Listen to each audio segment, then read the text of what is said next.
Wow, that is a problem. Well, let's find out what caused this. Don't forget to check out 1aauto.com for all your car part needs.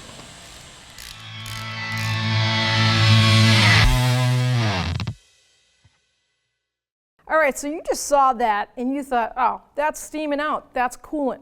Yeah, it probably is, but what caused it? Now, a lot of people, even professionals, stop when they find a radiator that's leaking coolant. Now, through the years, I've been guilty of it, but we have to go deeper than that. Unless you see a stick or a huge hole in that radiator where all the fins are, yeah, that's pretty obvious. But what if you have a car that, yeah, it might have high mileage or it might be a couple years old, several years old, and that is happening. You got a radiator leak. Car's overheating, has a gauge on it, so the gauge shows it going kind of high. So I say, well, let me go through it. I look at it, and I'm like, well, there's no coolant leaks, coolant's full, so I'm going to go with a thermostat, because that's the way the training, the mind goes. You have to stop yourself every once in a while and say, well, let's really look at this before I go putting a thermostat in. Could have been changed. I don't know. I don't know the history of it. So first thing you want to do is, it has an electric fan, is you want to look at what runs the fan and how the fan is working. This is a module on here. Now, it's a computer. Think about this. Car's a 2001. This has a circuit board in it. How good is that? How long can that thing last? And this is an electric motor, which has magnetic brushes in it. They're always going to be in there. How long are those? So my car is overheating, running hot, and I'm blaming the radiator or a thermostat, when the fan could be the main contributor to it. It's overlooked quite a bit, and a lot of people do radiators replacement without the cooling fan, and they got to take it out. Can you imagine that? I have to take the radiator fan out, then take the radiator out, I put it all back together, only to find out the cooling fan isn't working to its proper temp. Electronic pieces don't last forever. If I'm going to go deep into this car and go through the trouble of changing a radiator, I really am going to strongly recommend doing the fan at the same time. They match up. Sometimes they come out together. They have to come out together. All right, so I've grabbed a whole bunch of radiators in the shop just to show you a couple of scenarios. New radiator, obviously. It's nice and clean. The fins are perfect. The tanks are shiny. And then an old one. Now, we just took this out 2 days ago. Wow. Can you believe it wasn't leaking, for one? There is no bar over here. Look at, there should be an actual bar that connects the tanks and then keeps the fins in. There is nothing there. These fins are gone, like they're rotted, that aluminum, but not leaking. But this is obviously not going to let it cool. There's a problem here, so the temperature's going to run hot. Now, would you put this new radiator in where you have to take the fan out and you have to take the radiator out? You're going to put a new radiator in and not replace that fan? I don't highly recommend it because they're the same age. So if this is what the fins look like from the wear and tear and the age, imagine what the inside of that electric fan looks like with that motor and those magnet pickups. Not going to be too good. And that is toast. That's what we call toast. And then we have the radiator that actually this is replacing. Now you can't feel it, and I wish you could. I've drained this thing 100%. It's not, there's no coolant left in it. And it easily weighs probably 2 pounds more than the empty one. And that is because all these fins are filled with dirt. This is going to cause a cooling issue. You're going to replace that radiator. Well, let me tell you, in this car, it is a project and a half just to take this radiator out.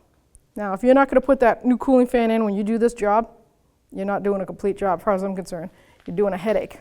Say you have coolant leak, it's obvious. You got a coolant leak, the overflow's empty, and there's coolant on the ground. Well, you can't run the car.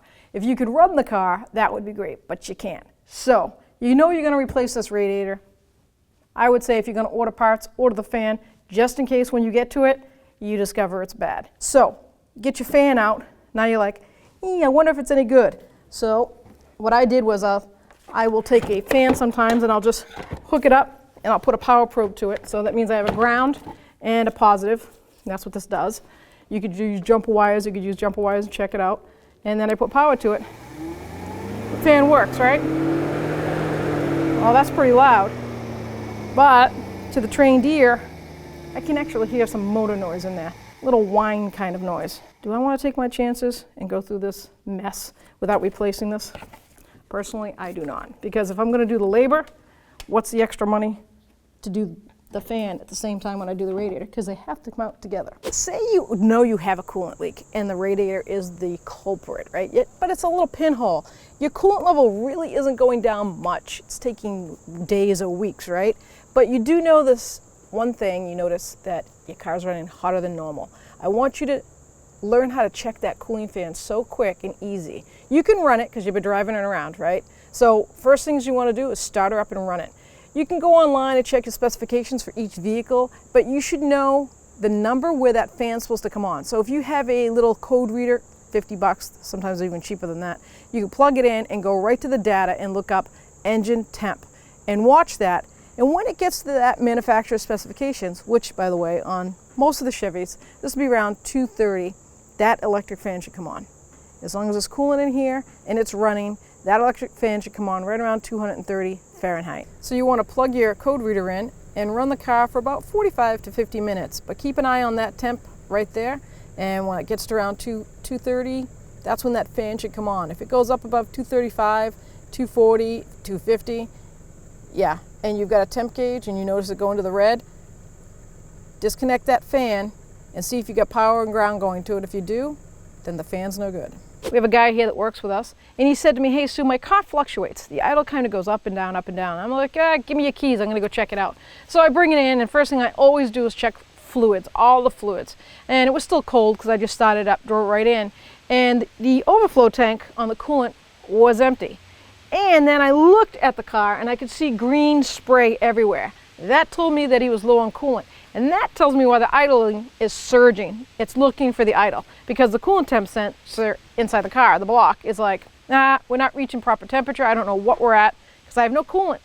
So this is a scenario where the tank is so old on that radiator. It's the original, it's a 99, and it just has a heat crack. It just split, the plastic did. Not, the seam is leaking also, but the tank itself is splitting. Now I would say to him, original radiator, so I know those fans are original, you really want to do those fans with that radiator for the reason that that radiator might have failed because of age, or it might have failed because those fans haven't been working for a while. But because he lives in an area where it's cool temperature all the time and maybe it never overheated enough that he never noticed it. So he could put a new radiator in, put those old fans back on, and damage a new radiator. That's not what you want. Well, hopefully that video helps you out with a problem if you're having one now, or maybe you'll have one in the future. If you're not a subscriber, please subscribe, and don't forget to ring that bell because then it turns on all your notifications and you won't miss any future videos.